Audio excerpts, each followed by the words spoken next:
Looks like we're live. Hello everyone and welcome to yet another recreational programming session with Mr. Zuzin. Let's make a little bit of an announcement and officially start the stream. So Red Circle live on Twitch. And what are we doing today on Twitch at a television website? Today, chat is DDoSing me as I program in Rust, right? So I'm gonna give the link to where we're doing all that, twitch.tv/todding. And I'm gonna ping everyone who's interested in being pinged, and there we go. The stream has officially started. So today we're gonna continue developing for which is a simple chat application that we started to develop like a couple of streams ago, actually. Right, so you can find the source code in the chat, and for people on YouTube, it's gonna be in the description. Hopefully, it's gonna be there. So on the previous stream, we actually rewrote the entire thing in Rust. We literally performed rewrite it in Rust meme right on the stream, and I believe we actually recreated the entire functionality of the chat. We can take a look at how it looks like. So essentially here you have a server, right? So as you can see, we started the server. Then we can open up a bunch of clients, right? So, and I'm gonna split the screen like that. So we're gonna do telnet 27001. 6969, this is the first client, right? So might as well even do something epic and use TeamUX capabilities of copy pasting things and put this thing in here. And now I have two chat applications that can communicate with each other, right? So as you can see, they can see each other messages and stuff like that. So if you disconnect, as you can see, all of that is detected appropriately and stuff like that. You can even try to DDoS that, right? So basically send a lot of meaningless shit, and you will be automatically banned because we detect that as well. Right, so we can take cat diff urandom, and we're gonna redirect it to NC 127.001.69.69, and as you can see, it got automatically detected and you got banned. And if you try to connect, it will tell you that you cannot connect for like 10 minutes, right? So this is basically the timeout. So, and it seems to be working. We haven't battle tested it yet, because at the time I was not sure how to filter out the escape sequences. Luckily, people on our Discord server actually helped me out and suggested a pretty cool way of filtering out the escape sequences. You can basically filter out all of the characters that are less than 32, right? And automatically you would filter out all the escape sequences, and you won't basically kill you know, the correct UTF encoding. So UTF encoding is going to be preserved, though you also kind of kill the new lines, which are useful sometimes, but we actually append new lines when we broadcast the message to everyone. Right, when we broadcast the message to everyone. So this application theoretically should work worse than the Go one, right? So the Go application is still available in the source code, so there's a folder like legacy Go version in case you still need it, right? It's going to be there. It's going to be theoretically perform worse than the Go version because Rust uses the real threads, not a lightweight green threads. So essentially it's going to create a thread per connection. It's going to create a thread per connection. And what I'm thinking, maybe it's not that big of a deal, right? So the way you get the amount of threads you can create on Linux, right? So let's actually see how to get the amount of the maximum threads limit on Linux. And let's actually go to Google, right? I think it will be able to tell me. So there is a file in here, right? So there's a very interesting file, proc syskernel threads max, right? So essentially it's a text file. If you go ahead and simply cut it, it tells you how many threads you can create. So on my machine, I can create like 60,000 threads, right? So 60,000 threads. We can SSH to your mom, right? And it's a VPS server, right? It's a VPS server. And if you take a look at how many threads you can perform in there, it's actually 2 million threads, and like yesterday was 3 million. I don't really know how exactly they set it up or how it is configured, but maybe this amount of threads is going to be enough for everybody. Maybe it is going to be enough. I'm not 100% sure. Right, I'm not 100% sure. But we can just go ahead and test it out. What do you think? So let's just go ahead and test it out. I'm going to, like, I already git cloned the application on my server, right? So as you can see, I can try to build it up. So I already have a Rust compiler and everything.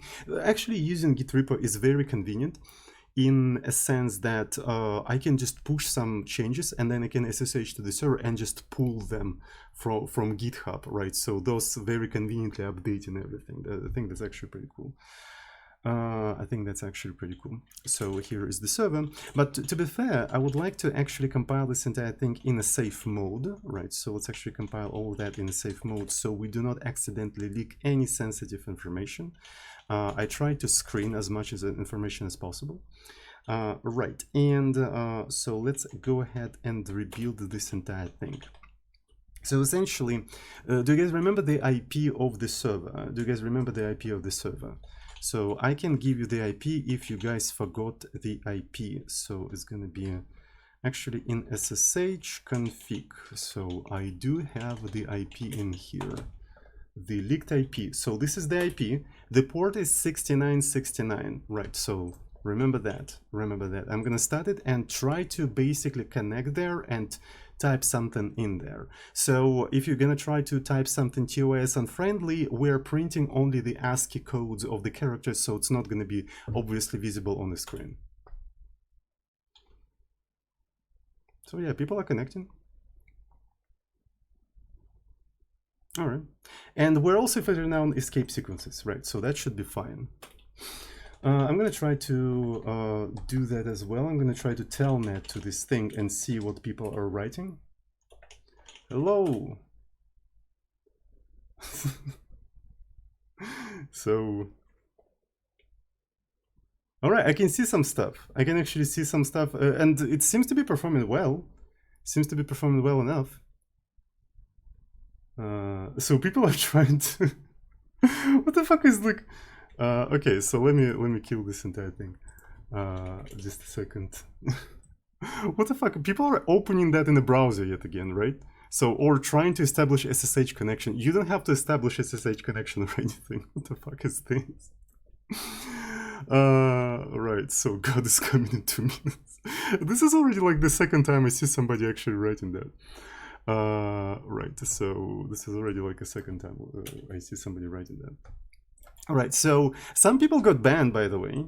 Some people straight up got banned. So the ban system automatically working and everything. So everything seems to be working, right? So I don't know how well it performs compared to Go, but I think it performs all right. So yeah. Okay. So essentially, one of the problems that I have with this entire system is that it is basically exposed to everyone, right? It's a little bit of a problem, right?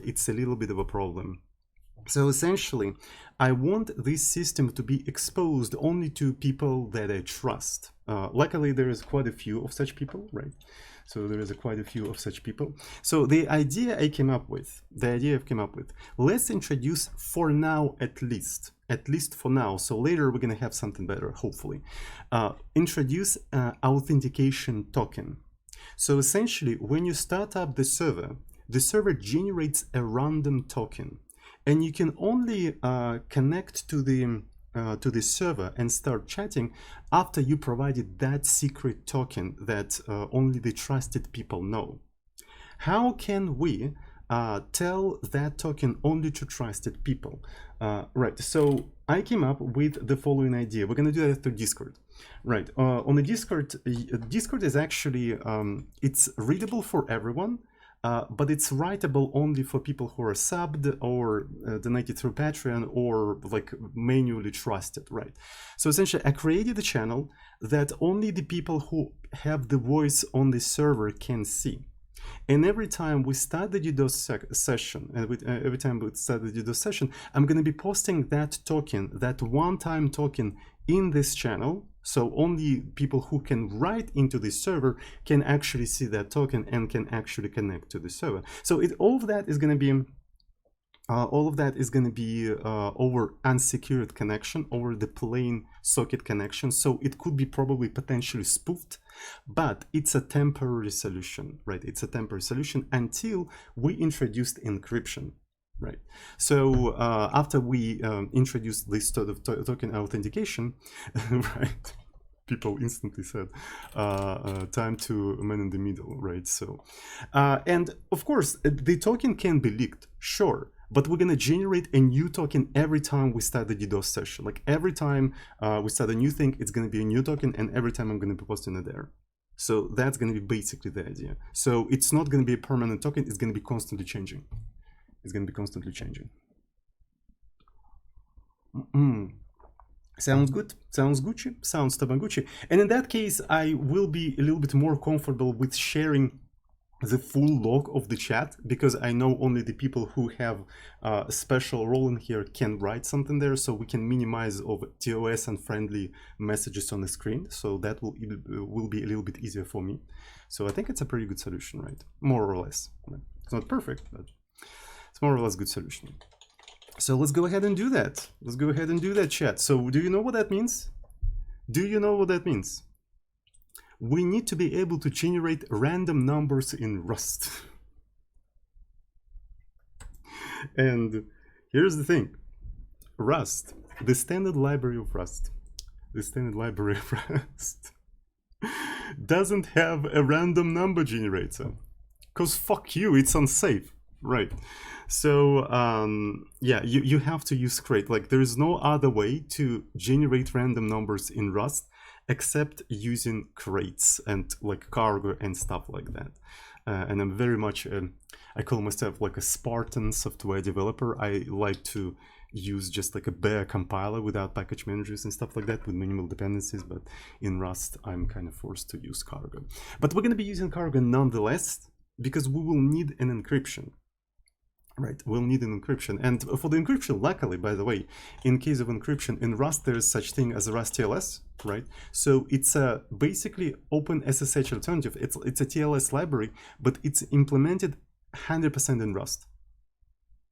100% in a safe Rust. As far as I know, there is no single unsafe keyword in there, right? It's fully implemented in a safe Rust. Right, which doesn't really mean much, right? Because you can have unsafe, like memory safe buffer overflows, but that's besides the point. So yes. So we're probably going to be using that, and we're probably going to be, you know, introducing that as a dependency. We're going to be introducing that as a dependency. So yeah. So what we need to do in here, we need to transform our application into crate project, right? So into crate project. So if I try to, maybe one of the things I'm going to do, I'm going to create the src folder, right? And we're going to put the server, right? The server in here into here. So there's one problem with turning that into a crate project. The name of the project itself starts with 4. Yikes. So if you try to do cargo init, you're going to be slapped in the face right away. So yeah, you cannot, this name cannot be used as a package name. The name cannot start with a digit. If you need the package name and to not match the directory name, consider using name blah blah blah. Right, so yeah, that's a little bit of a problem. So one of the probably solutions that people were suggesting is to basically rename the project into hat. I think I saw that in the YouTube comments, right? Instead of for at, call it hat. And the reason why we call it for at in the first place is because chat in Cyrillic looks like this. So, and essentially you can say that age is sort of like an upside down flipped ch. Can you just use Cyrillic? It's a good question. I can try. So I literally gonna call it like that. Well, I mean, it's already inconvenient because every time, like at least for me, it's already super inconvenient because I have to switch between Cyrillic and Latin all the time. And if I try to do cargo init, right, contains non-ASCII characters. Non-ASCII crate names are not supported by Rust, which is kind of surprising. To be fair, knowing the Rust community, I would expect them to support them at least for emojis in the names of the packages. Anyway, I'm actually surprised. Why? Rust developers, why don't you support UTF-8 in the package names, right? So you could have like a, I don't know, a joy crying emoji as a package name. Wouldn't that be cool? Or flushed as a package name? I don't know. Such a missed opportunity. Such a missed opportunity. Okay, so this is a cargo toml. So one of the things, right? So people were suggesting to call this entire thing hat. Right, so let's maybe literally rename this entire thing to hat. Right, so let's go ahead and rename this entire thing to hat. Right, and I don't want to use Cyrillic again because it's not only inconvenient for people who don't have Cyrillic keyboard, it's inconvenient for me because I have to constantly switch the layout. Right, so I have two layouts simultaneously. Right, so now to rename, I have to switch layout, then type it out and switch it again, which is really fucking annoying. All right, so I don't want to be able to do that all the time. So I think Cargo also created, let's actually remove everything that Cargo created. And let me see. So I think so it created Hello World, I think, in SRC. Yeah, this one. So for some reason it created Hello World, right? But I mean, they're trying to be, user-friendly or something. Cargo init, right? So we have a hat, and hat is probably already taken. But I mean, we need some sort of a name. We need some sort of a name. Naming thing is really hard, right? So what's the name of the random number generator package in Rust? Is it just random? I don't quite remember. So I remember that RustTLS itself, it kind of depends on random, right? Because it's a cryptographical thing. Right, so it is in fact a cryptographical thing. Maybe it's somewhere in its transitive dependencies. So let's actually go ahead and just cargo add a RustTLS and see what kind of stuff we can have in there. Right, so cargo tree, so what do we have in here? So you can't build a tree without downloading all of these things. Okay, there is a getrandom. I can see that. I can see that there is a getrandom. So is that a good package? Is that a good random package for Rust? I don't really know. Creates IO. So getrandom. Getrandom. Okay. So a Rust library for retrieving random data from operating system sources. It is assumed that the system always provides high quality cryptographically secure random data, ideally backed by hardware entropy sources. This crate derives its name from Linux getrandom function, but is cross-platform, roughly supporting the same set of platforms as Rust stdlib. So it's like a cryptographical quality source of entropy apparently. So yeah, that's pretty cool. Let's go ahead and just do cargo add getrandom. Getrandom. So let me, okay, so something weird is going on. I need to, yeah, because I renamed the folder now. So I have to do it like that. So here is the getrandom. What I'm thinking is that it probably makes sense to just go ahead and generate some docs, right? So I think it's going to be convenient. We're going to be trying to study getrandom through the docs. Might want to check out that ring package to see all that safe 100% Rust that RustTLS does itself. That's actually very interesting. Maybe I should do that. So while it's installing things. In building things. A ring, safe, fast. Well, I mean, they already say that it's safe and that it's fast. So why would you not believe them? Why would you not believe them? So it had a repository, right? So here is the repository. So we're gonna just search for unsafe.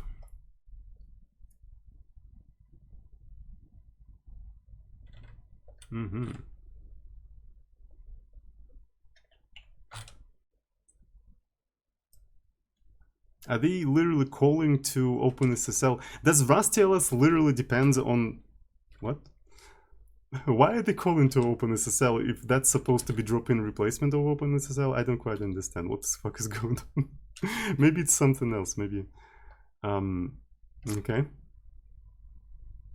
So, I see. Very cool. I mean, it's not our problem if it's third-party dependency, right? So third-party dependencies are safe and free all the time. So did it open the Scheisse? I think, yeah, I think it did. That's what it did in here. So where's my getrandom, motherfucker? Okay, interface to operating system random number generator. So Linux uses getrandom on different operating system, blah, blah, blah. But how do you use this? So there is a function called getrandom. So you basically take the destination, right? So fill dest with random bytes from the system preferred random number source. This function returns an error on any failure, including partial reads. We make no guarantees regarding the contents of dest on error. If dest is empty, getrandom immediately returns success, making no calls to the underlying operating system. Huh. Well, I mean, yeah. You should not expect anything on error, I suppose. So blocking is possible at least during the early boot. See module documentation. Okay, that seems to be pretty straightforward. I don't really see anything particularly difficult or special or anything. Just like you go ahead and use that, right? So just go ahead and fucking use that. So use getrandom. So this is a single function and getrandom, and maybe we're gonna just have a token. So it's gonna be mutable token, right? So let's say that it's gonna be a token, and how many things we want to put in there, like 32 bytes token is going to be enough for everyone, I'm pretty sure, right? So it's going to be enough for everyone. So this is going to be 32, and let's just do getrandom, and afterwards we can simply print this entire thing. So we're going to print it like in debug mode, right? We're going to print it in debug mode and just continue. So I'm going to do cargo build.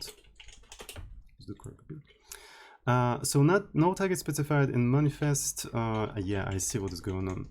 So essentially, what we want to do. So I plan to have several binaries in the project, right? So basically binary for server, binary for client, and so on and so forth. Right, because of that, I want to actually explicitly say them, but I don't remember how to do that in Cargo, right? So several binaries, how you do that? So let's Google that. So, okay, how to build multiple binaries in Cargo, right? So I know that there is a build name and path. Okay, so that's pretty straightforward. So we have a name, so the name is going to be server, and the path is basically src server rc, rs, not rc, sorry. Okay, so we're building things.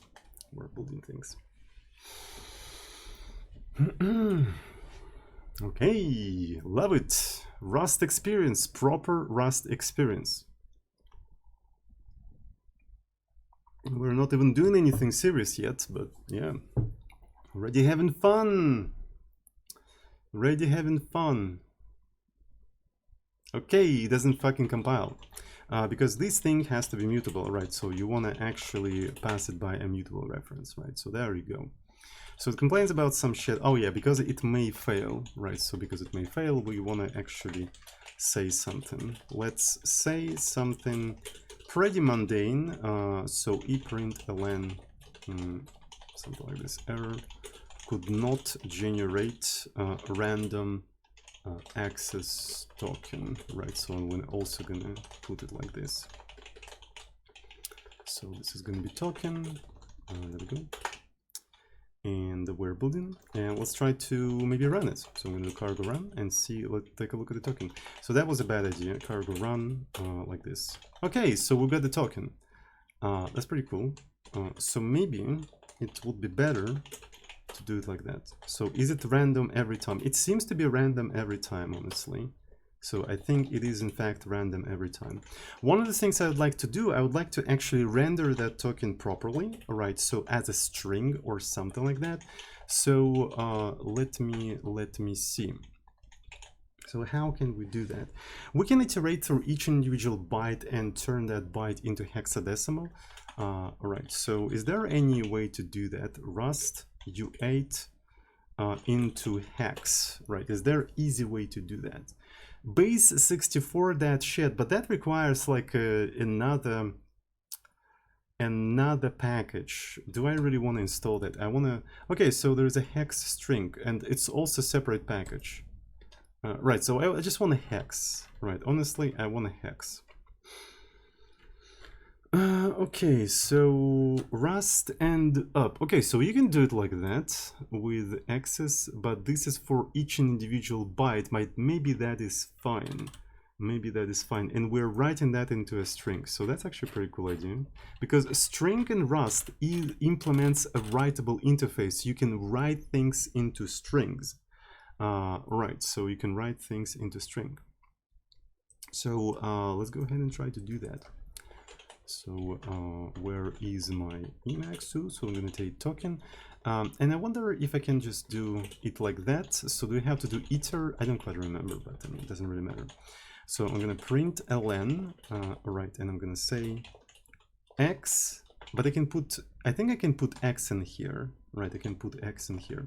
So the reason why I'm doing it like that is because I want to see if it works or not, right? I just want, okay, so that seems to be working, but this is a problem. I want to actually, you know, pad that with zeros, right? I want to actually pad that with zeros.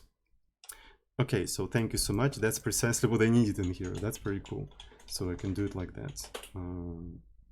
Yeah, there we go. That's pretty cool. So yeah, we can actually see that. And after that, I can, maybe I would call that something like maybe buffer, right? So this is buffer. And here is the buffer, but the token is going to be the separate string like so.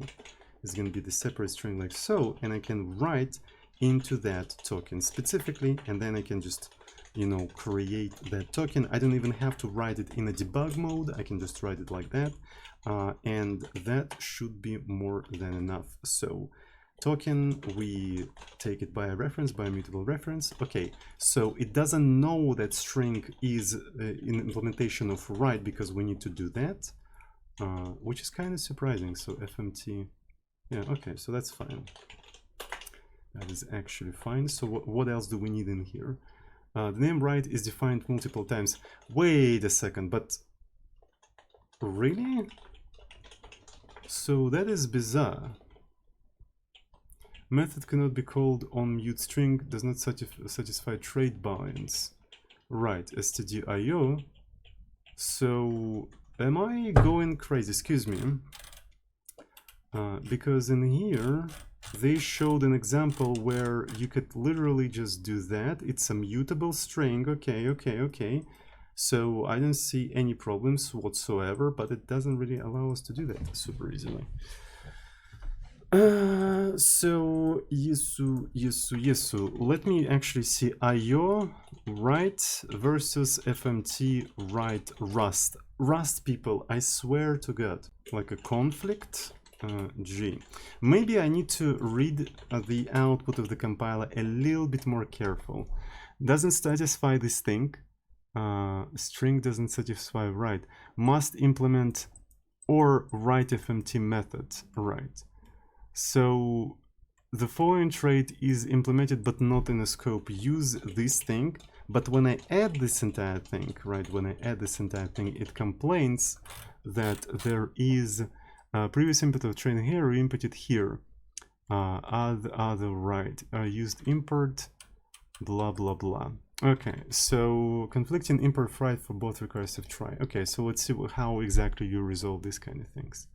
So people are discussing add blanket implementation for write. So how do you resolve this kind of problem? So use. So you can use, basically you can rename it, but just because I rename it, it's not going to fuck it up. Right, so if I understand correctly, it is not going to fuck it up. Okay, so they actually suggested that. Right. So I wasn't sure. I didn't notice this entire thing, so I wasn't 100% sure. Those people had an opportunity to fix all of the problems, yet they managed to introduce even more problems into their language. It's just fucking bizarre to me. Anyway, so we can probably ignore these errors. There we go. Fuck me. Okay, so this is what we got. This is the secret token, and they were talking about. Is it too long? It could be a little bit too long, right? So maybe it is too long. So what about like making it maybe a little bit shorter, like 32? Right. So we might as well actually get rid of that and just like use 16.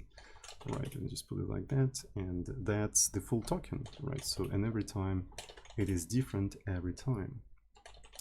It is different every time, but it's a temporary token, so who cares? Who cares? So look how many tokens I just leaked. Look how many tokens I just leaked. It's fucking insane, right? It's fucking insane.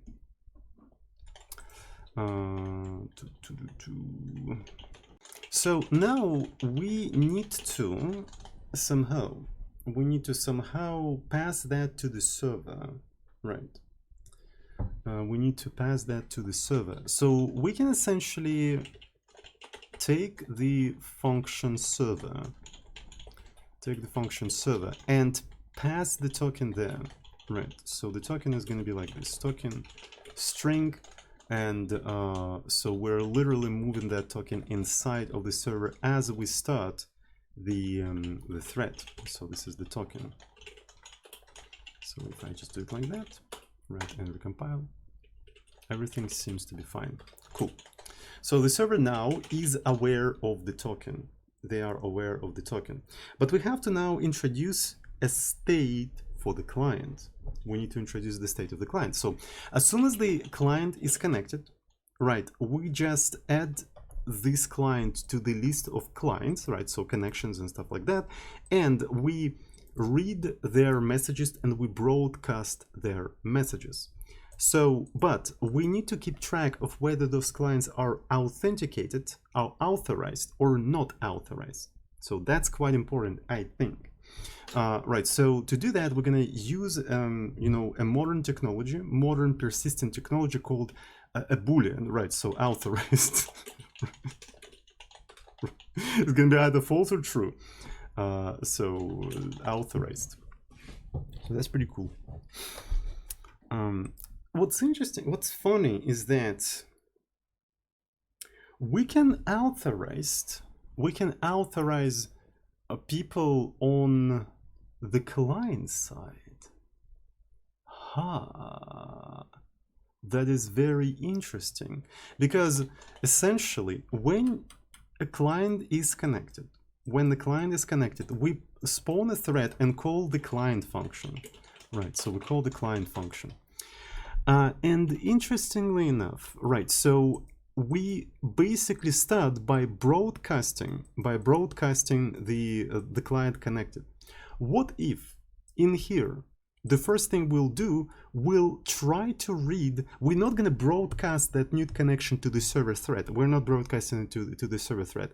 Here, right in the client, we're going to read something like the stuff from the client and check whether it's a token. And if it's not a token, we're going to close that connection, so the server thread never knows that there was a new connection whatsoever. That's a very interesting thing, right? That way, by the way, we don't even have to introduce a Boolean in here, right? Because if the client not authorized, if the client not if the clown not authorized, the server is never going to know. The server clown duplication. The Circus clown architecture. Holy shit!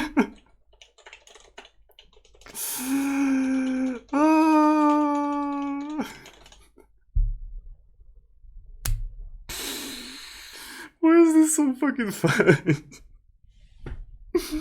The Circus clown architecture. Fucking. I love it.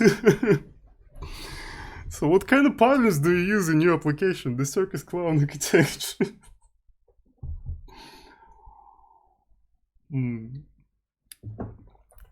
CCA, yeah, the tech to look for in 2024, yeah. Circus clown architecture. And that's what we're doing today, right? Circus clown architecture. So we should rename this to Circus, right? Circus, and that function to the clown. So it's just like a single circus, a bunch of clowns. And it even makes sense, I think. It even makes sense. Clown services, yeah. Let's go ahead and try to do that. But that means the server should not know about Autocannon. The server must not know about Autocannon. So it's the client that is supposed to know about Autocannon. Right, so we have to pass the token in there. But since we're going to have several Autocannons, we probably can't really move it, right? So it's not going to be string because string is going to move into this thing. So we need to pass it by a reference. I wonder if just using this constant reference is okay, right? Because we are working with a piece of memory that is going to have a lot of readers, but nobody is going to be modifying that. I think that's a reasonable thing to do. Like, I don't feel like we need arc. Arc is kind of needed, like, if we want to modify that, but, like, so, yeah. We'll see. Let's actually give it a try. So I'm going to just, like, do a token in here, right? So I'm going to do token in here and try to compile that. Is it going to compile? Right, so server, yeah, so this one is obsolete. You can't do that anymore. And what do we have in here? So token, so we didn't use that in here, so that's just a warning. And in here, so closure may outlive the current function. But, okay, how can it outlive the current function? It's a main function. Does Rust in its model has an idea that main is not going to, like, threads are not going to outlive main function? Or how does it work? Right. So technically, no, it doesn't. Yes, so Vizara knows exactly what I'm talking about, right? So it doesn't have any, okay. So it's not part of the Rust model of safety and scopes and stuff like that. It's not part of that. Right, so that is annoying. That is fucking annoying. Like, oh my god. Fuck. People are suggesting to leak it. Right, people are suggesting to leak it, but I mean, okay, I can do static, right? I can do static, but that means I have to do that inside of the buffer. Oh, I can't do that. Do it static. I just can't do it statically. The string is small. Chat. The string is small. Right, so how long of a string this is? I mean, come on, 32? I'm pretty sure it's 32. Like, come on, brother. Can't we copy 32 bytes in 2023? It's 32 bytes, guys. Right, we don't need reference counting to pass 32 bytes between the goddamn fucking threads. We can just fucking do that. Chat, come on. I know you like to over-engineer shit, but we're passing 32 bytes to a different thread.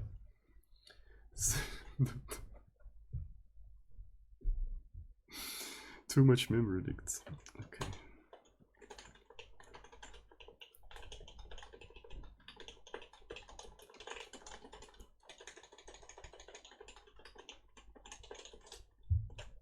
Look at it. Look at it. Look at it. Keep looking at it while I'm pouring myself a cup of water.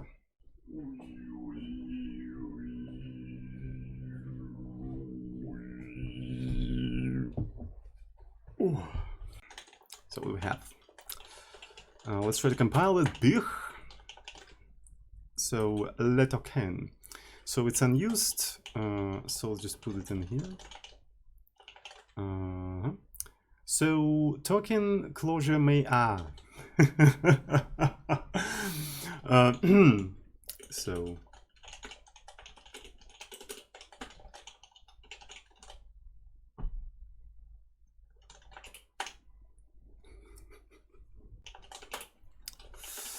alrighty. What was that? Getrandom. That's right. So, okay, we passed the token to the client, right? So we passed the token to the client, and one of the things we can try to do now, by the way, we can try to read exactly 32 bytes. We should try to read exactly 32 bytes. So is it going to include like a new line or something? But we'll see. So token, you know what I'm thinking? What if we had like authorize, and we're gonna pass the stream in there. We're gonna pass the stream in there, and we're gonna pass the token in there, right? And yeah, where am I? Because I all of a sudden just lost. Like, where am I? So this is gonna be the token and stuff like that. So if not authorize, just freaking return. Like so. Is that how we do that? Yeah, I think that's how we do that. So we're supposed to even do it like that. Honestly, we might even do something like authorize this. Yeah. So authorize may even return authorize. Authorize, I set results this thing. So you see, I can do to do.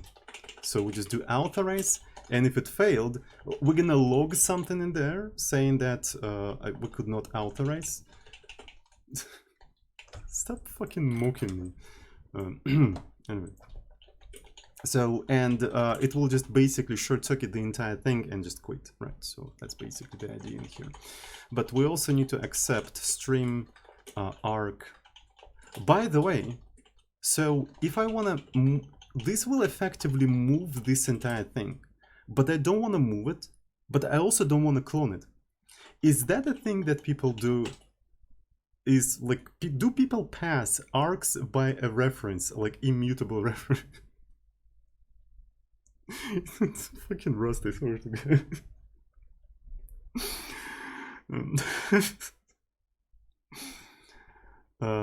Okay. Oh, yeah, so thank you, Moscow Beer. So, yeah, but we can probably do it like that, sure. So it makes sense to me, I suppose. And we can have a token, which is just that. So that's pretty cool. And here I can do as ref, I suppose. Maybe it could be done automatically. We'll see if it can do it automatically. I don't really know Rust.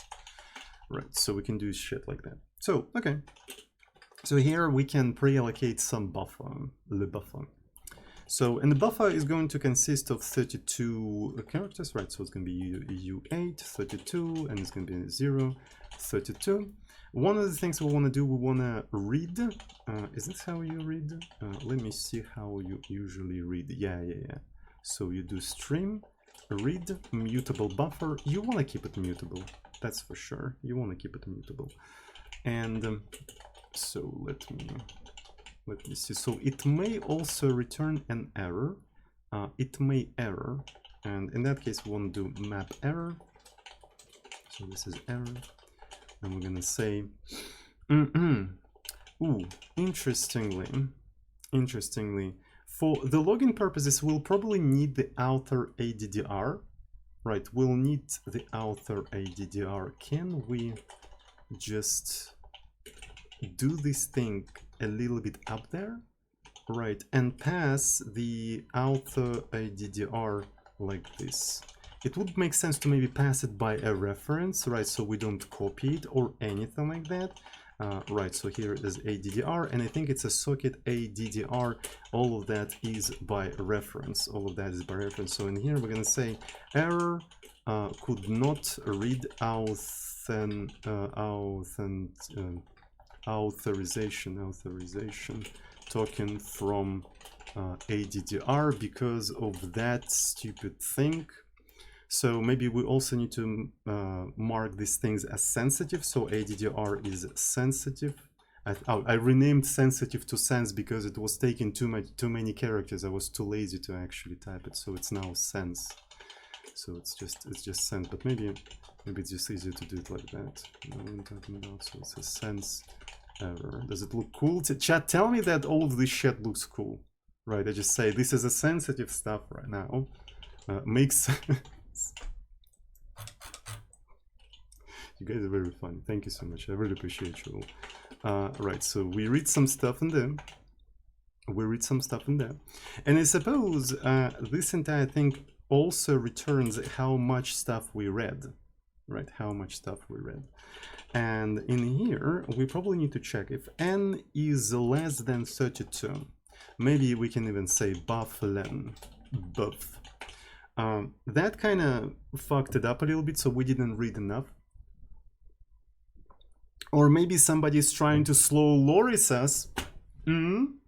Somebody's trying to slow Loris that. In that case, fuck you. We're gonna close the connection and everything. So, yeah. So if it's less, we're gonna say, how to say that? Well, I mean, it also can return 0 in case if it's like closed or broken or something like that. Ban that MF too. Well, I mean, we're not in a place where we can ban that MF. That's the problem. We're not in a place where we can ban that MF. Though, interestingly, we could we can ban people on the server side, but not on the client side because we don't have that structure.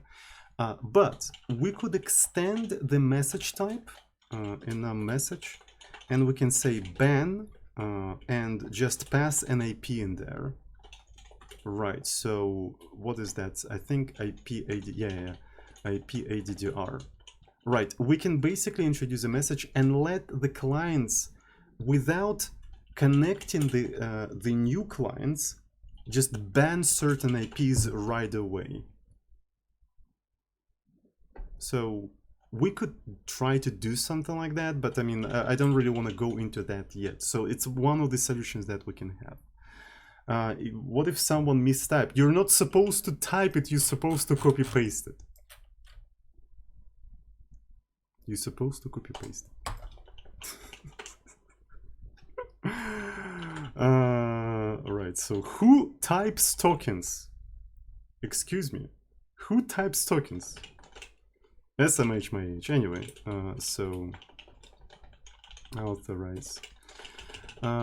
So how can we say that didn't fully read the authorization token, didn't fully read the authorization token, and essentially we can press like N, we can return N in here.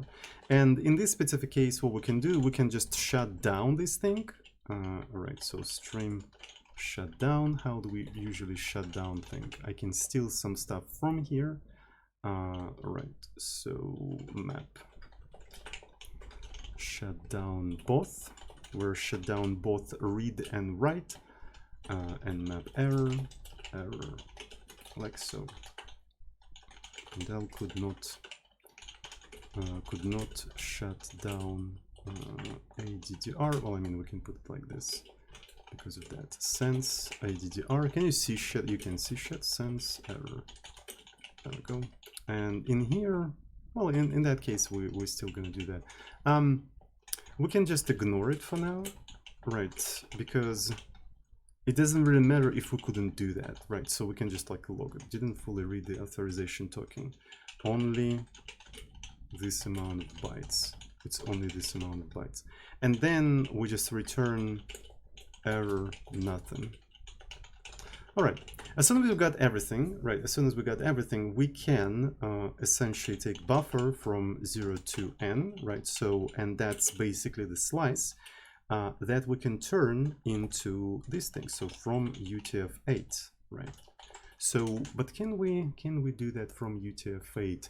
Where is the documentation? Where is the documentation? So I don't want to close this one because I think it's useful. So let's go ahead and do rust up doc, super quick. Rust up doc API. So, and from UTF-8, can you do that str? Come on, you can do that. So, and it returns the result, right? It returns the result. Oh, right. So, so user token. It's going to be like this. Map error. Print ln. Error invalid.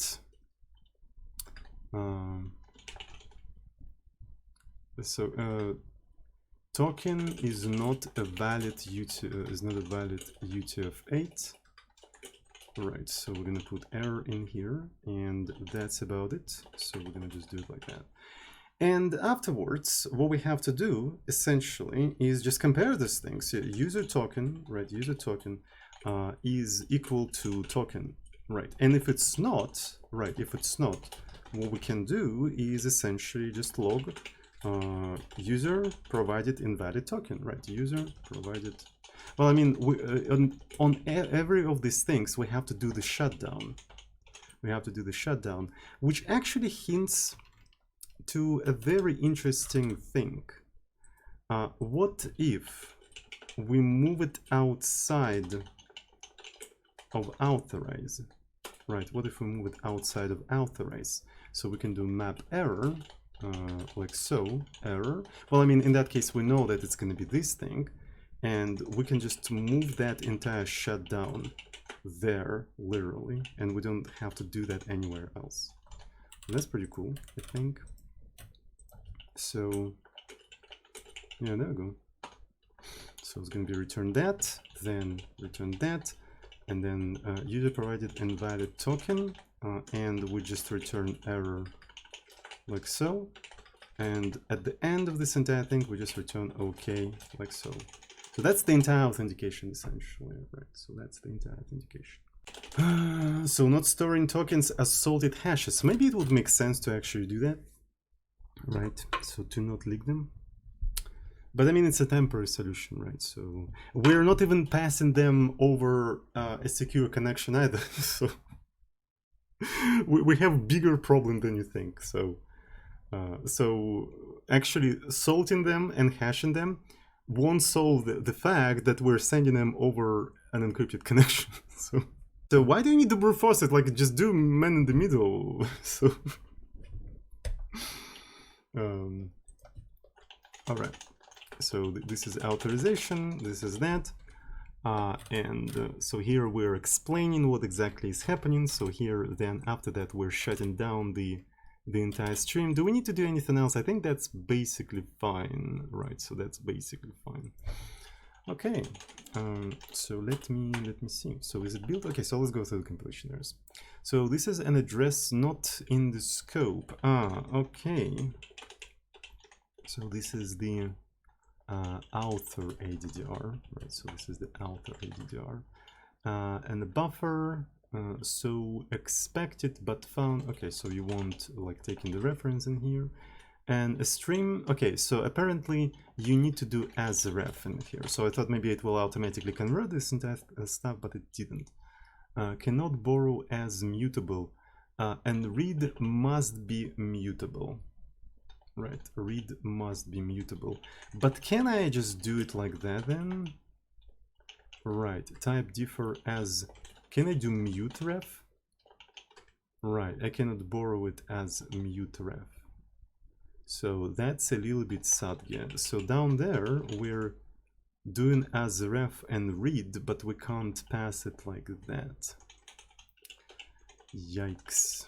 Yikes, yikes, yikes, but we can do it like that. So apparently there's no other way except, okay, chat debated me yet again. Like listening to chat, am I right? Listening to chat, Jesus Christ. Why are you guys keep actually debating me into that? And by the way, we can try the idea of passing it by this sort of reference. Listen, yeah, exactly. Like, why I keep listening to the chat? Like, I don't know, because it's like a chat is like a GPT model. Like you look at the chat and the combination of characters that they put in there, it kind of makes sense. So it sounds plausible. So you're thinking, okay, I can try that. But every time you try that, it's fucking bullshit. Like, it's like, anyway. All right, cannot borrow as immutable.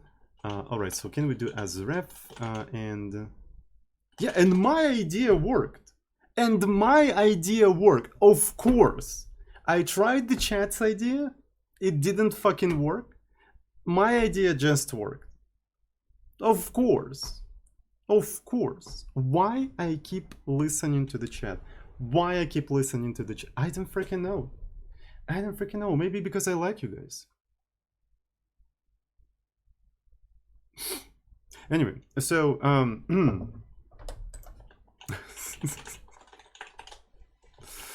let's continue. Let's continue.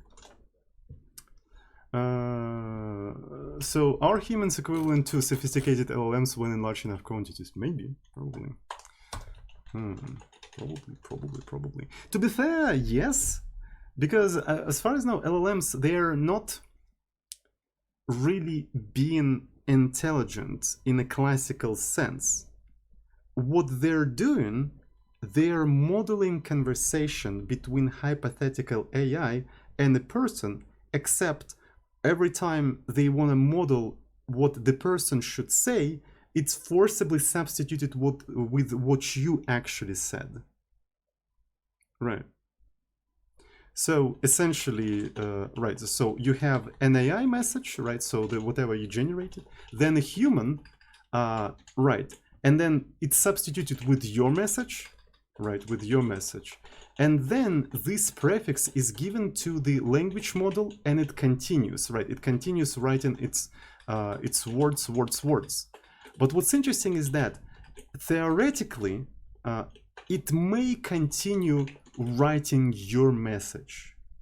It may try to continue write your message. It's just like the system into which the model is embedded forcefully does not allow to do that and forcefully substitutes that thing with your message all the time. Right, but it can continue, it can model what you say. It can even predict what you would say. And this is something that you could see, for example, in search engines like Bing or something like that. When you have conversation with Bing, have you noticed that it also suggests you what you can answer to the model? This is because it's the same model predicted what you would say, and they decided to embed that into the UX. Right. So in fact, it doesn't view itself as an AI. It just models the conversation of two entities, except the message of one entity is constantly substituted. In fact, technically, it can model the conversation of two AIs, the same model. It doesn't care. It can model as many conversation of as many entities as possible. And in that sense, when you have several like people, like enough quantity of people, they do act like LLM because it's several entities constantly conversing with each other. And I guess the answer could be yes, maybe. So yeah. So I suppose like ChatGPT doesn't view itself as ChatGPT. It just models the conversation, right? So that's basically it. So yeah, it could model the conversation of as many as you'd like with degrading quality.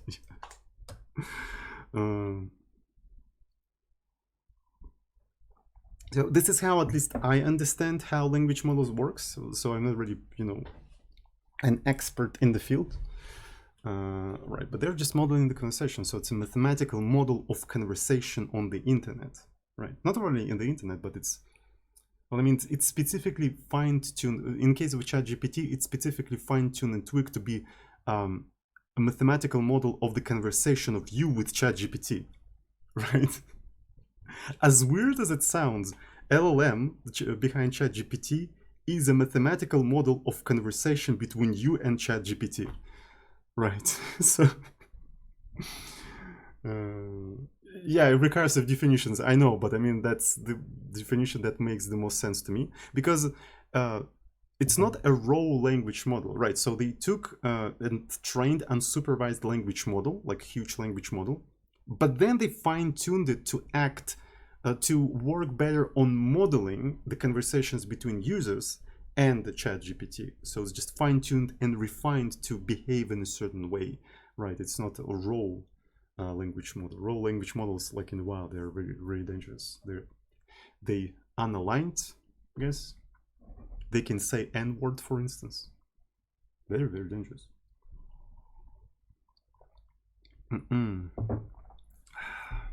So,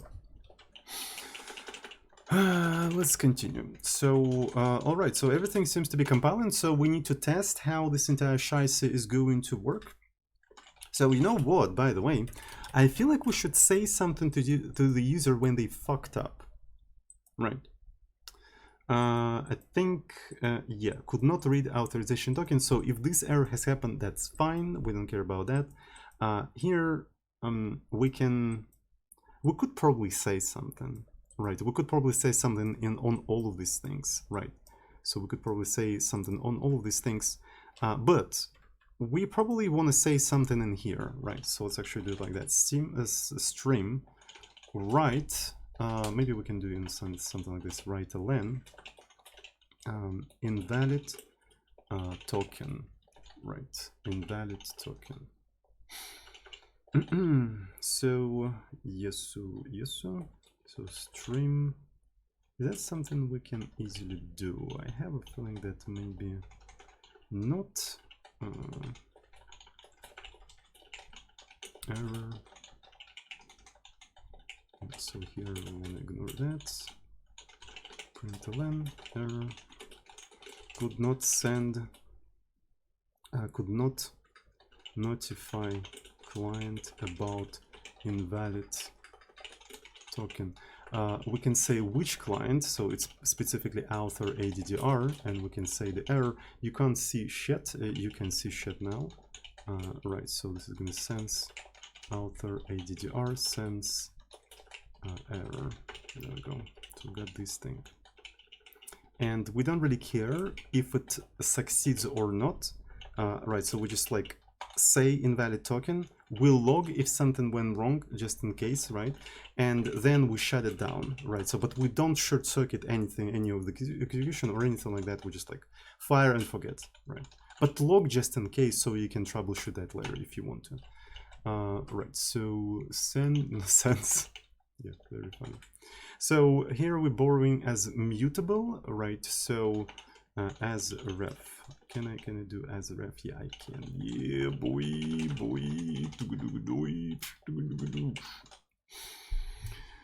Very cool, very cool. So, and another thing that probably would make sense. Let's actually first write to the user, write stream as ref. So token. Yeah, that's a good idea. Right, so that's a good idea. So if we, yeah, should I ignore or should I report this entire thing as well? So ePrintLN could not send token prompt to that because of that, sense author ADDR, sense error. There we go. And should we short circuit this entire thing? Maybe not. I think I'm gonna let it fall through, right? I'm gonna let it fall through, and authorization is going to just do the rest of this entire thing. All right. So let's go ahead and just like run this entire thing. So here's the token. That's pretty cool.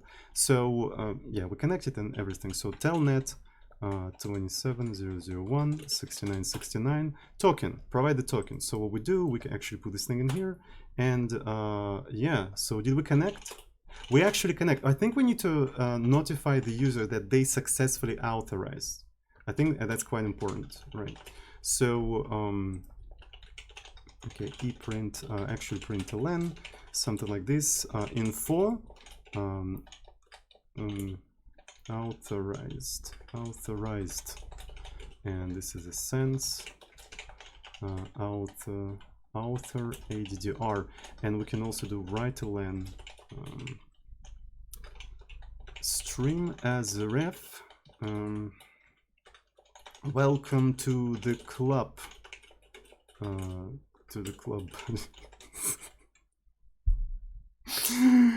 Welcome to the club, buddy. Sorry.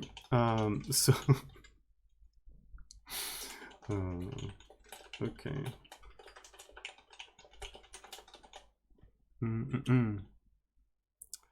So yeah, multi-D time. I forgot what it is. The like quote of the day or message of the day. Yeah, multi-D. So we can have a message of the day. That's for sure. Yeah. Why did you rewrote it in Rust? Because Rust people pay more. So if you check out the today command, there is a tweet. So there is actual data to back it up. So if you program a Rust, like literally on Twitch, you're gonna make more money. Like factually. Backed by the research, backed by the data. So yeah. That's why. You're welcome. Okay, so ePrintlen error could not send welcome message to that because of that sense. Sometimes I feel like maybe I'm being overly cautious with these logs, but maybe not. Because you never know what kind of stuff could be useful when the shit hits the fan, right? Like you never know. Right. So I'm probably not gonna short circuit in here, right? So probably not gonna short circuit in here, so we can do it in here. All right. So what else do we have in here? Okay, so let's restart this entire stuff, and now I'm gonna do telnet into that. So it asks for the token. I provide the token. Boom. Welcome to the club, buddy. Hello. Right. So, and interestingly, let's actually take a look at the situation when like we didn't do that correctly, right? So let me see. Let's do telnet. So connection invalid token, right? So you can do that. Invalid token. Right, so invalid token. And we can try to ban people on a certain thing. Right, we can try to ban people, but that will require, at least for the client thread, to have its own hash table. Right, so to have its own hash table that is going to ban people. But yeah. And what's interesting is that rate limited thingy is actually after the authentication. Right, so that's another problem that we have. It is after authentication. I think rate limiting stuff should be actually before authentication. It must be before authentication. So, and that means it has to be on a server thread and stuff like that. So yeah, it means we'll have to rewrite all of that. But I mean, we already kind of have like a working thing in here. So let's give it a try.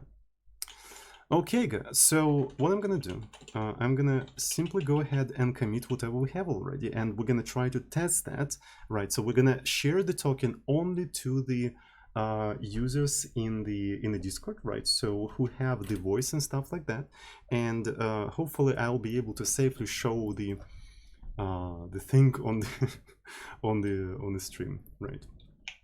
So okay, let me see. So. Introduce simple authorization. I still don't remember what's the difference between authentication and authorization. I think what we're doing authentication, right? So we're doing authentication. Authorization is checking whether you have enough permissions to do something, right? So I think that's the difference.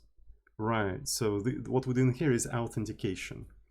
Authorization has permissions. Yeah, authentication is who say you are. Yeah, we're doing authentication actually. I'm using this term incorrectly. So, goddamn. But I mean, it's a kind of a subtle difference, honestly. It's a kind of a subtle difference because you can ask you are who you are with the sole purpose of checking the permissions, right? So it's kind of, yeah, it's kind of like a very, muddled definition. So that's probably why people confuse it so often, right? So that's probably the reason. So introduce a simple authorization via a random token, right? So this is a random token, and I'm going to push that right into the repo. By the way, in the future, when we introduce the client, right, so I'm going to push new versions of the client and the server into the repo, so you will be able to maybe fetch the latest client and use the latest client to connect and stuff like that. So they confuse it so often because it sounds the same. Well, yeah, it sounds almost the same, and it also has like a very close meaning. So it's just like it's bound to be confused, right? So it's basically designed to be confused. So did we already push this entire stuff? I think we did. All right. So let me SSH into your mom slowly, carefully. SSH into your mom. Got scared a little bit. Like you saw that delay. You saw the delay? I got really scared. Maybe like it's already hacked by somebody, so who knows?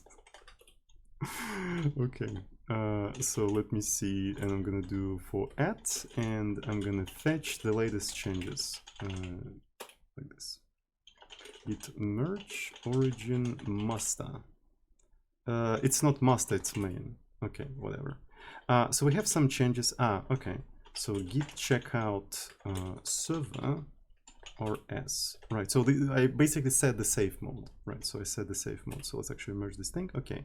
So now what we have instead, we have a full cargo application. So I can now remove the server, and we probably have to build this entire thing.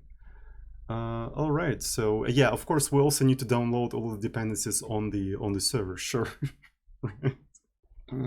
Will also Autocannon your mom, or is that too much? What is Autocannon? What is Autocannon? Is that like a stress testing utility or something like that? It sounds familiar, but I can't remember what it is. It's a utility for stress testing, right? It's a utility for stress testing. Bench utility. Oh, okay, I see. Alrighty. So let me go into, maybe not. I think not. Right. So why if we have the chat?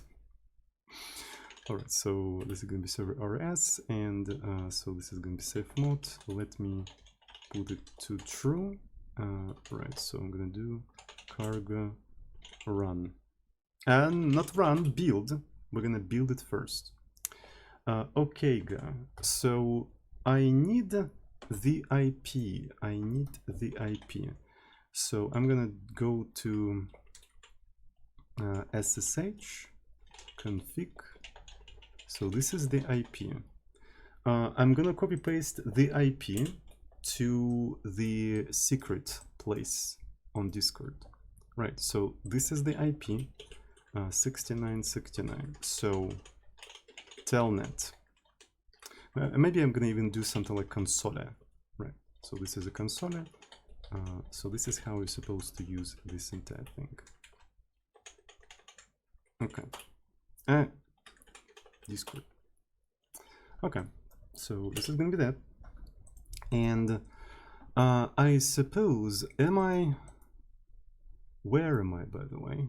So I think I'm local, right? So I'm currently local. Right, I am in fact local.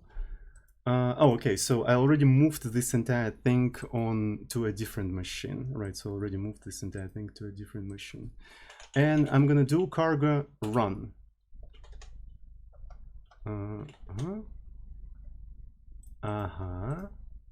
So I can already see people are connecting, but the token is unknown.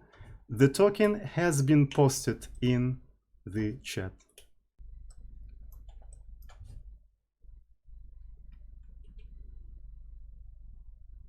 All right, hopefully we're not gonna have anything like too TOS and friendly and stuff, but yeah. So what is that? Your mom, hey. Hey! It's me. Zorzin. Right. So it's kind of interesting how many people we could have in here. So like, what the fuck is that? Why are you doing all this? Right. So still not banned? Huh, that's very interesting. All right. So not that many people are trying to authorize anymore. So we have a couple of things like not fully authorized message. Typing is annoying as fuck. I know. It is in fact annoying, but this is because we don't have like a separate client. Right, we don't really have a separate client. So yeah, you can do user too. Right, so it's kind of cool. All right, so the conversation seems to be sane, so that means the token is working. So the token is working. So I think it will be great to add nicknames. I do agree with that, right? So, ooh, emotes. What the fuck? My terminal actually supports emotes. That's pretty cool. Like what I'm using ST, right? So if anyone is interested, right? So it's just from Circus. Redacted.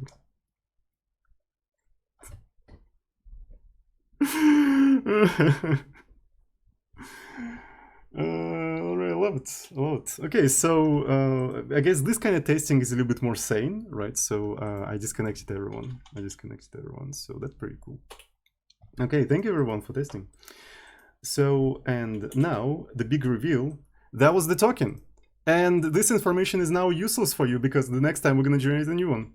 So it doesn't matter if I just licked it. So yeah, there we go. So that's basically the idea, right? So every time we run, I get this feeling, and every time we kiss, I swear I could fly. That's basically how authentication works. So, so it's a new token every single fucking time. So, how do you join the secret channels? Well, you have to be subscribed to Twitch and stuff like that. All right, that's pretty cool. I'm surprised that ST supports emotes because ST, if you take a look at the source code of ST, let's actually see ST Circus. Right, so Circus. I'm subbed, but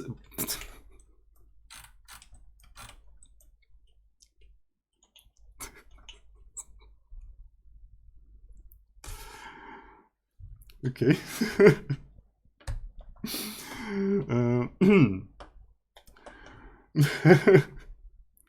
Secretly sub. Can you be secretly sub? I don't really know. So just a second. They still have this bug when I press like right click. When I press right click.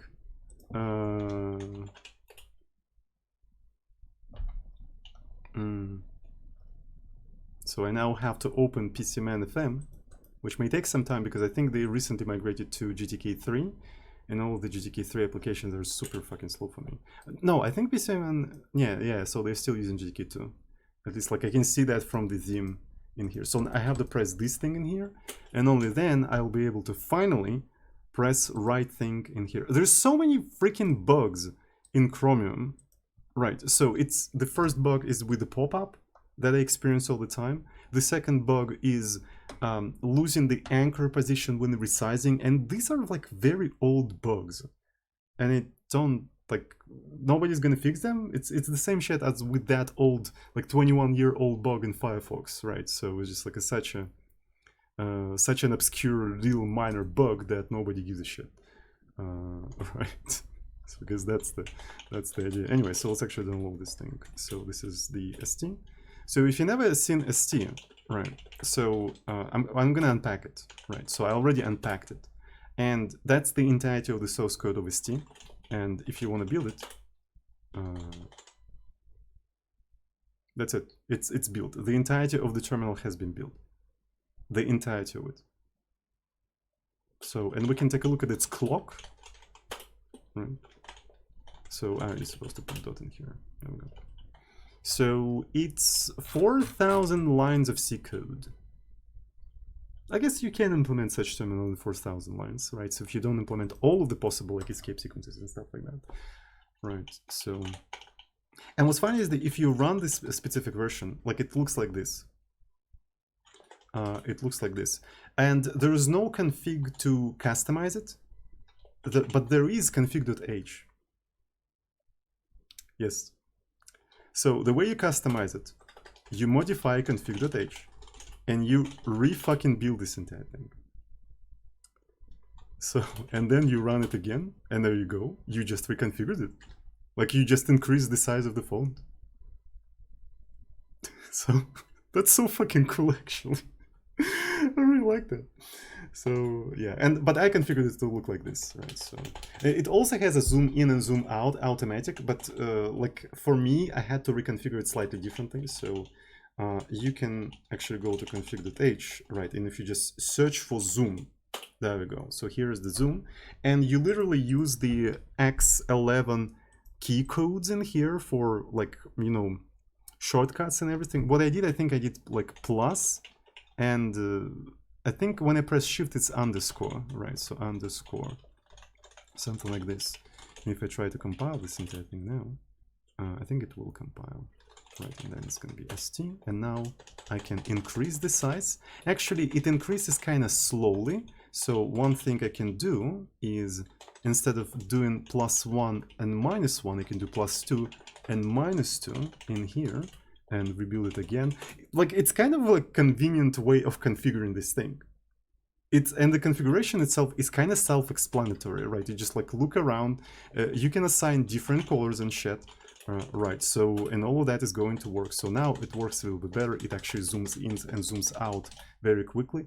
And that zoom in, zoom out feature is crucial for me, as you can see on the stream, because that's what I do all the time, because sometimes I want to zoom in to show on something, right? So yeah, and it just like, yeah, provides. Also, I really like the responsiveness of the terminal. It's fucking insane, especially if you use Vim, right? So on Vim, it's so fucking cool. Like, you can't probably see that, but I can feel it.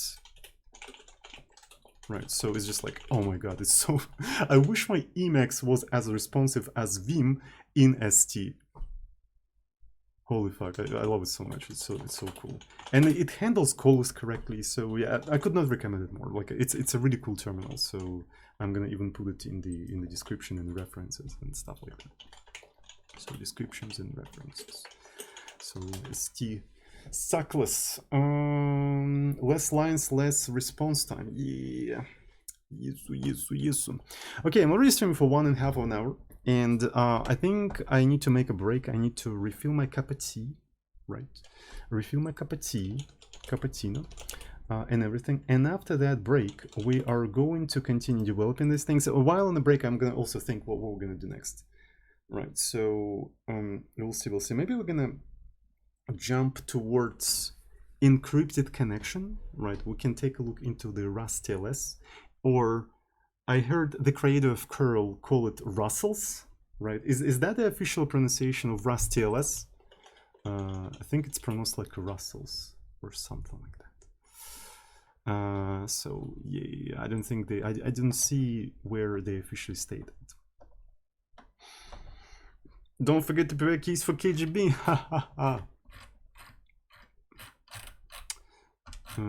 Anyway, so let's make some break. All right. So what I want to do, what's going to be the next step? What's going to be the next epic step?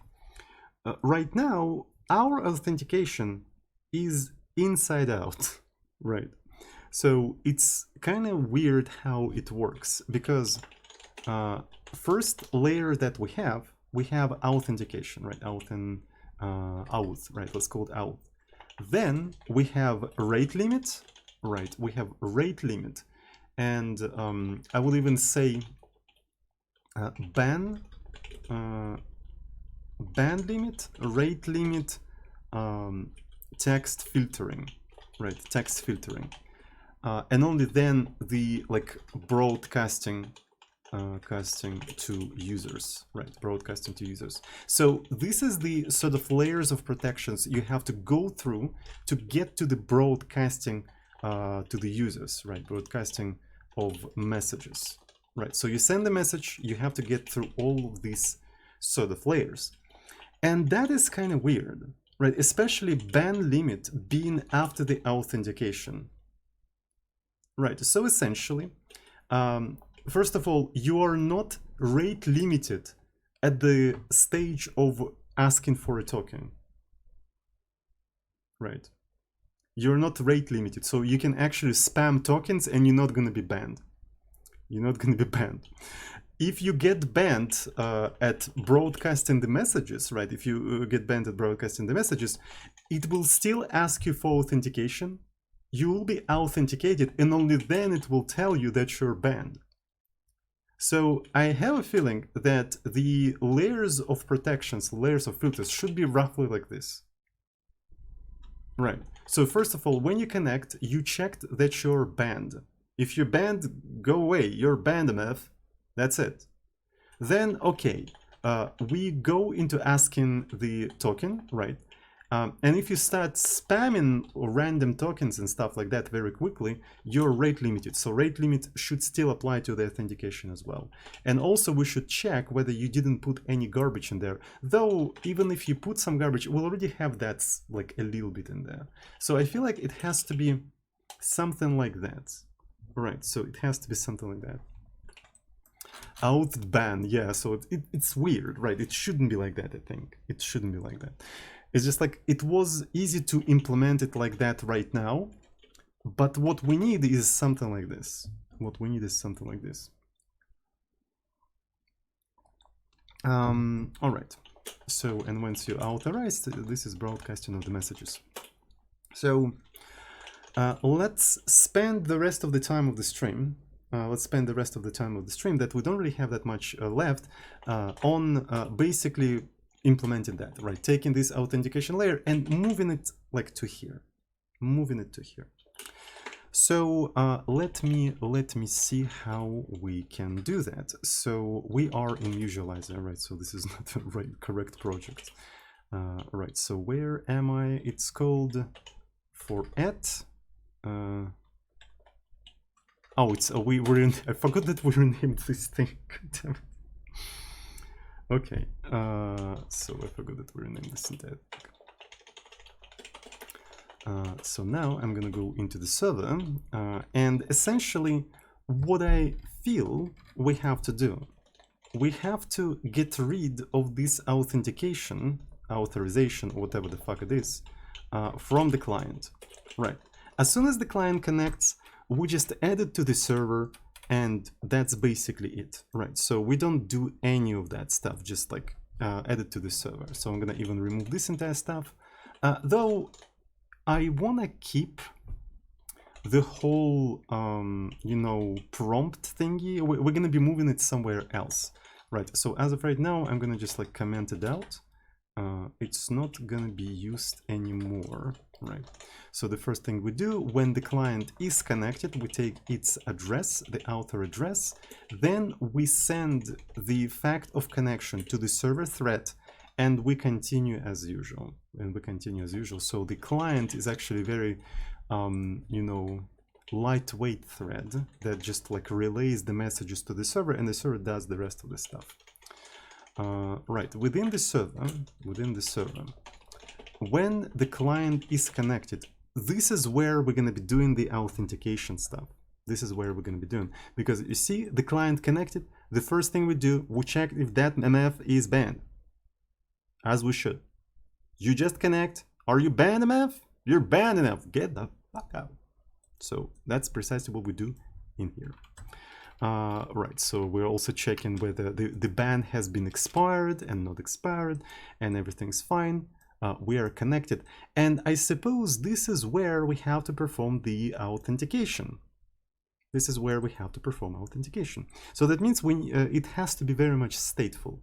Right, so we need to introduce something like auth. Right, so by default, this thing is not authed, right? So it's gonna be false. And this is where we're gonna send to the client, please tell me the token. Thank you very much. So this is where we're gonna put that, right? So we added the client into the list of connections. So this is the list of connection now. And this is where we're gonna tell it, please provide the token. Otherwise, I'm not gonna relay your messages to the rest of the users. It's a good thing. So we're finally, you know, putting the filters inside out. So let's find the client. So, and we're simply gonna send that message there, right? So we simply send in that message there. So token, so this is the stream, this is more of an author, right? So we cloned that author but oh yeah, so we actually cloned the reference, we cloned the arc, right? So that's cool. Okay, that's pretty cool. In the client, we need to have auth, and this is going to be Boolean, right? So auth Boolean. Now, this is the interesting part. This is an interesting part. When we receive the message from the user, so we also have a bunch of filters. First of all, does that user even exist in the list of connection? If it doesn't, we just skip them. That means it's some sort of a dead letter, so we don't care about them anymore. Then we check the rate limits, right? So all of the rate limits. Then we check the UTF-8 and stuff like that. So we checked all of that, and we get to the point here. We got to the point here where we are about to relay the messages. But if the current client, if the author, right, so we even have a pointer to the author. Do we have a pointer to the author? Where? Yeah, here it is. So this is the author. If the author is not authorized, instead of sending that message to everyone, we should perform authentication, right? That's the moment where we have to take whatever they sent and compare it to the actual token that is known to the server.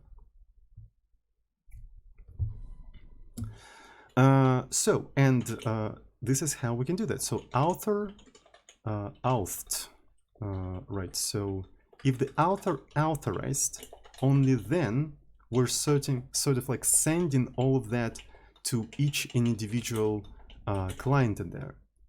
But not really. Not really. First of all, we're not sending that to the author itself, and also to anyone who's not authorized. So that's kind of interesting, right? If you're authorized, we're not broadcasting messages to everyone who's not authorized. They cannot hear that yet. They can't hear that yet. So that's kind of important. So, and client auth. So you see what I'm doing here? You see what I'm doing here? So now, if you're not authorized, we have to do the thing that we do in authorized function in here. So here we're kind of reading the whole thing, but we have the message already checked for us. Yeah, we literally have the message. We can just basically take it and compare it. Right. So that means I can do if text not equal, like equal to the token, we are authorized. So author auth true. And that's it. Like, do we need to do anything else? We just say, okay, you're authorized now, so you know the token, and we have to send the message to the user that welcome to the club, buddy, right? So welcome to the club, buddy. So we can even say who's authorized. So as you can see, we're just using the chunks of this code and stuff like that. Welcome to the club, buddy. We send all of that stuff, and yeah. If whatever you send is incorrect, we can basically tell you, bruh. And that's everything. That's everything we can sell to you. So, bruh. Let me see. Invalid token. Right. Invalid token. So we say invalid token to you. After that, after saying invalid token, I think we need to shut down your stream, right? We need to close you, and we need to remove you from the list of the clients as well, right? We're essentially instantly disconnecting you. Instantly. Yeah, I just removed you. Invalid token, go away.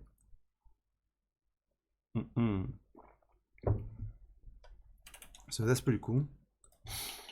It's a little bit nested, but we can factor all of that out a little bit later. Okay, that is very progress. So, yeah. Let's try to compile that and go to the compilation errors and everything. Invalid token, okay.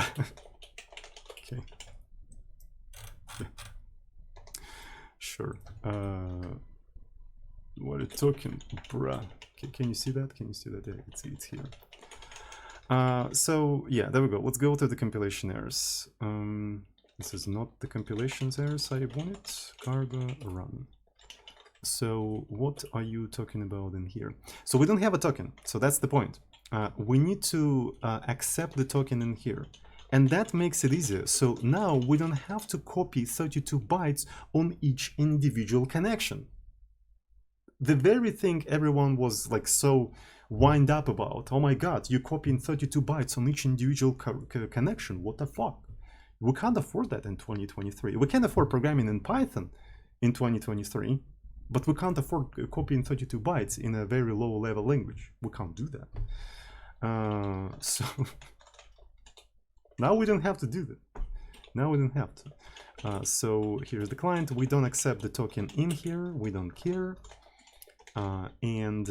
So we don't pass the token in here. And what's fun is that we don't even have to clone the token. We can just move it inside because it's not used anywhere else. It's only used on the server. Yeah, we only use it on the server. So let's go to the compilation errors. What else do we have in here? So stream. Okay, so this is not really a stream. Stream is within the author, right? Stream is within the author, so we have to do author connection instead, and the next one, author connection instead, and the last one, author connection shutdown.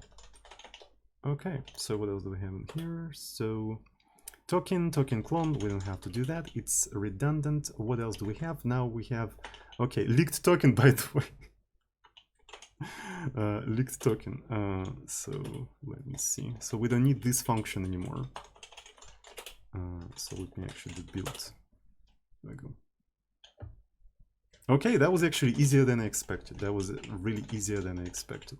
So now all of that is inside out. So now the rate limits and filters and stuff like that are automatically applied even during authentication. Right? Because we keep track of the different clients, but some of the clients may be authorized, some of them may not be authorized. And during the final broadcast, right? So when we're about to broadcast something, we check, are you authorized? Okay, so if you're authorized, we are broadcasting all your messages, but we're not broadcasting them to everyone. We don't broadcast it to you and the people who are not authorized. Right, so some of the people in the queue, like not in the queue, but in the table, may not be authorized yet, and because of that, they're not going to receive anything. So that's quite important. So we take that into account as well. With that into account as well. So this is sort of like the central hub through which everything is broadcasted, then back to all the users.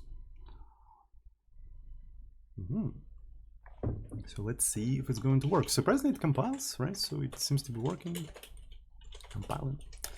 Stuff like that, as usual.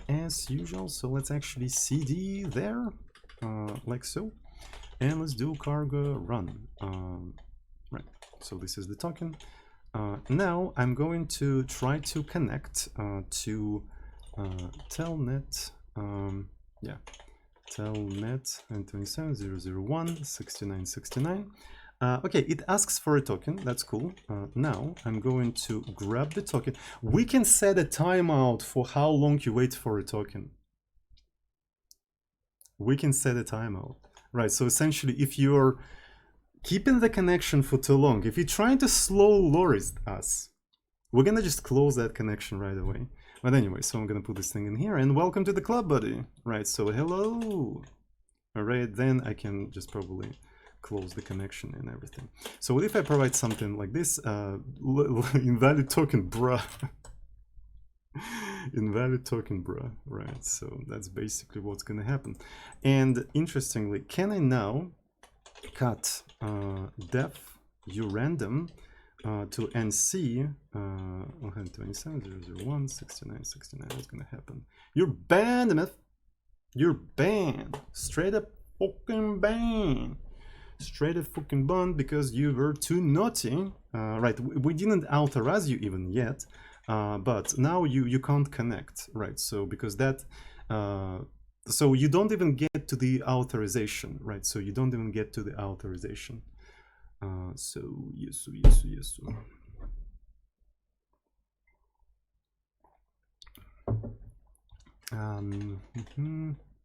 People say I leaked IP. You're talking about 127.0.0.1? Is that one? Is that leaked IP? Or something else? Alrighty. So I think that's my IP. So I think we need to commit that and push that and test that already. So yeah, that seems to be working. I also want you to test, by the way. So I mean, I already banned, so let me restart this entire thing.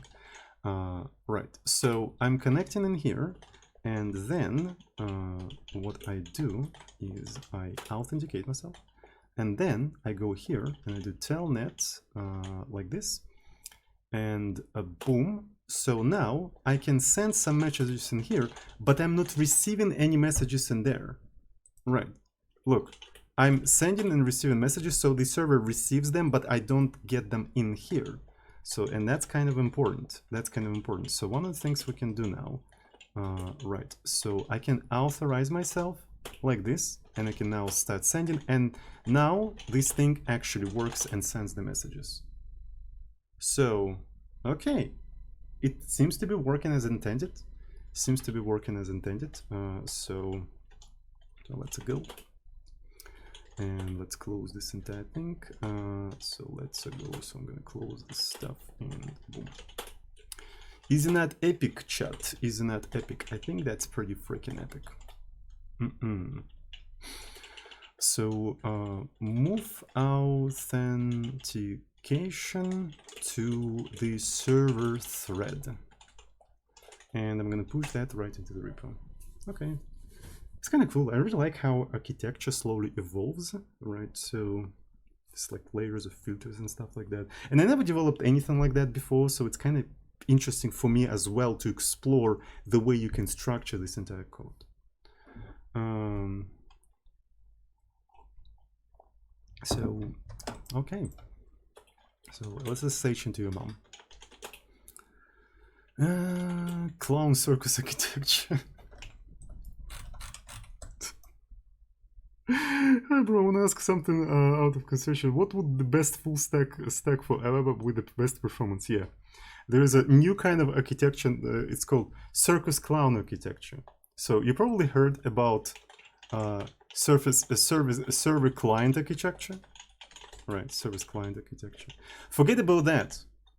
Forget about that. In 2023, it's a Circus Clown architecture. It's when you have like a one big circus full of clowns. That's how architecture works. That's basically the architecture. Anyway, so let's continue. So I'm gonna actually go to here, and we are in your mom, by the way. We are in your mom. So I'm gonna go and just fetch this entire thing. That's right. And merge origin main. So, yeah, we still have this kind of thing. So I'm gonna reset minus hard, right? So we're gonna reset it hard, and I'm gonna merge that one more time. So I'm gonna rebuild this entire thing. And that was quick. That was actually quick. So basically all of Discord. I don't know. I don't really know how exactly Discord works internally, but maybe that's how it works. Who knows? So let's go into the server, and yeah, this is the safe mode. I'm going to put true in here, and we're going to rebuild this entire thing. We're going to rebuild this entire thing. I'm going to hide this stuff. I'm going to hide this stuff. And I'm about to start the application. Chat, get ready. Right. So for anyone who's curious, if you haven't access to the Discord, it's the secrets channel. It's the secrets channel, so there is a token. There will be a token in there. Oh, somebody actually suggested to also build it with release. So that's also not a bad idea, I think. So maybe build release. So that will require rebuilding like literally everything. But okay, so you debated me into rebuilding my whole project. Get fucking dead. Chat, how the fuck did you keep debating me?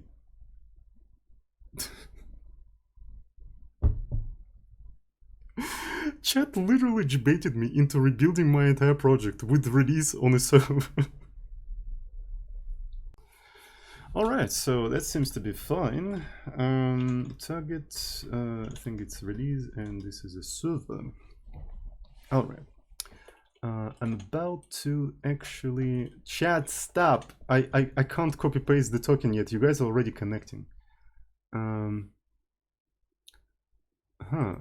Wait a second. This is sus. I see people sending... I almost had a heart attack. Right, so I only started the thing, and I already see client send message, and it's like, think, what the fuck? How did they send messages already? I'm logging outside of like checking for authentication and stuff like that. Like, I almost got a heart attack. Okay, this is where it should be. Right, so maybe we should also log if anyone is trying to authenticate right now. Yeah, so when somebody connected, we're just waiting. All right, so that's fine. So send message when the log is not... Okay, so there is another thing that we don't log in here. Right, there's another thing that we don't log in here. So it's info, failed authorization. Right, so, and we can do sense, author ADDR. Right, so let me now recompile this entire thing. Right, and I'm gonna basically push that, tweak the logging to make more sense. I'm gonna push that right into the repo. Yep. So git reset hard. Right, I'm gonna fetch the latest stuff like so. Git merge origin main. So it's interesting. This is how I deploy things. Right? I push, and then on the server over SSH I pull. Right. So build release. Git push fixes. Yeah, exactly. Git push fixes. So by the way, I forgot a very important thing. So server or S. So it's going to be safe mode. Maybe I should log everything into a file, and then what I log to std out, I log just information how many people are currently connected or something like that, because that's the information I'm really curious about. So we can basically log, this is how many people connected. That many out of all of the people is waiting for authentication. That many are already authorized, and we can like update that information in real time, right? It's just like show, and we can clearly see who's got in and stuff like that. That would be actually kind of cool. Some sort of metrics, we'll like literally see what's going on in there. That would be useful. Okay. So let me rebuild this kind of thing. So where is the target? Okay, I'm starting the server. Holy shit, why? Okay, I'm restarting it again.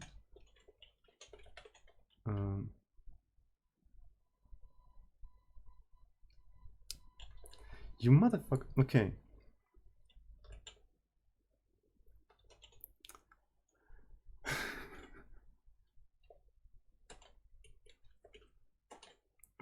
Fuck you, whoever's doing that. So essentially, because of the logging, I can't quickly copy paste the token.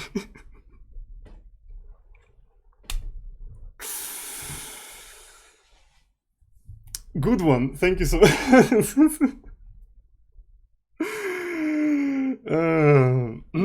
Okay. Ah, got it. I got it.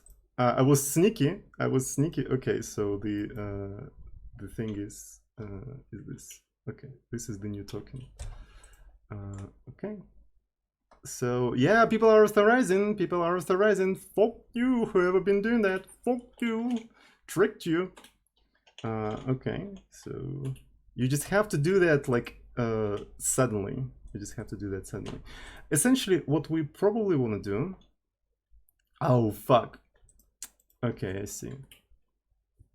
Yeah. All right.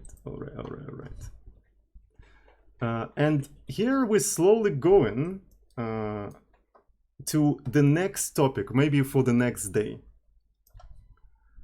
Yeah, so this is going to be the topic for the next stream. Essentially asynchronous and probably like a single threaded architecture. So yeah.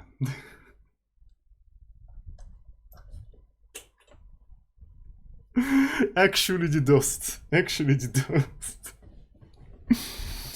All right, so yeah, essentially we'll need to, yeah, maybe we need to think about this kind of stuff, like what's going on, like limit the amount of connections from a single IP, and also do like ePOL, right? People are suggesting pretty good things like ePOL and stuff like that.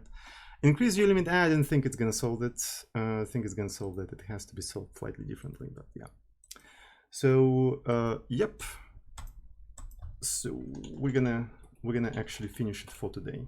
We're gonna finish it for today. Thank you so much, by the way, for helping me to DDoS that. Whoever you are, I really appreciate that. So thank you. That's exactly what we need, right? So that's exactly what we need. All right. So I'm already streaming for how long? I'm streaming for more than 2 hours. So I think that's enough for today. That is enough for today. I guess that's it for today. Thanks everyone who's watching right now. I really appreciate that. Thank you everyone who helped to DDoS the thing. Thank you. And I see you all on the next recreational programming session with Mr. Azuzin. I love you all. Mwah!